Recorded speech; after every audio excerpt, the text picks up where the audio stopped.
कुंभ में क्यों करते हैं स्नान, आइए जानते हैं।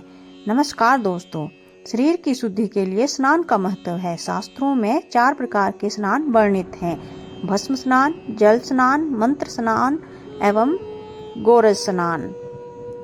मनुस्मृति के अनुसार भस्म स्नान को अग्नि स्नान, जल से स्नान करने को वरुण स्नान, आपोहिष्टादि मंत्रों द्वारा किए गए स्नान को ब्रह्म स्नान तथा गोधूलि द्वारा किए गए स्नान को वायव्य स्नान कहा जाता है।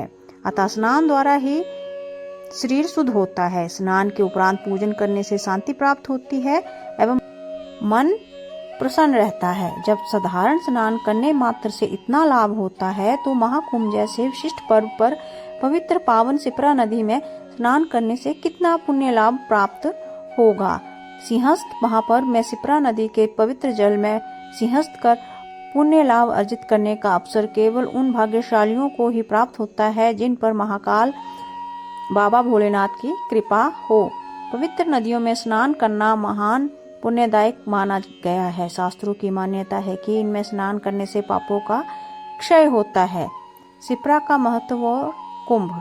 स्कंद पुराण में कहा गया है कि सारे भूमंडल में शिप्रा के समान कोई दूसरी नदी नहीं है, जिसके तट पर क्षण भर खड़े रहने मात्र से ही तत्काल मुक्ति मिल जाती है। शिप्रा की उत्पत्ति के संबंध में अनेक कथाएं प्रचलित हैं। एक कथा के अनुसार एक बार भगवान महाकालेश्वर भिक्षा हेतु बाहर निकले। कहीं भिक्षा न मिलने पर उन्होंने भगवान विष्णु से भिक्षा चाही, पर भगवान विष्णु ने उन्हें तर्जनी दिखा दी। भगवान महाकालेश्वर ने क्रोधित होकर त्रिशूल से उनकी उंगली काट दी। उससे रक्तधारा प्रवाहित होने लगी। शिवजी ने अपना कपाल उसके नीचे कर दिया। कपाल भर जाने पर रक्तधारा नीचे बहने लगी। तभी से ये शिप्रा कहलाई। कहा गया है, विष्णु देहात समुत्पन्ने शिप्रे त्वं पापनाशिनी, अर्थात भगवान विष्णु की देह से उत्पन्न शिप्रा नदी पापनाशिनी है। शिप्रा में स्नान करने से पापों का नाश होता है और मुक्ति की प्राप्ति होती है।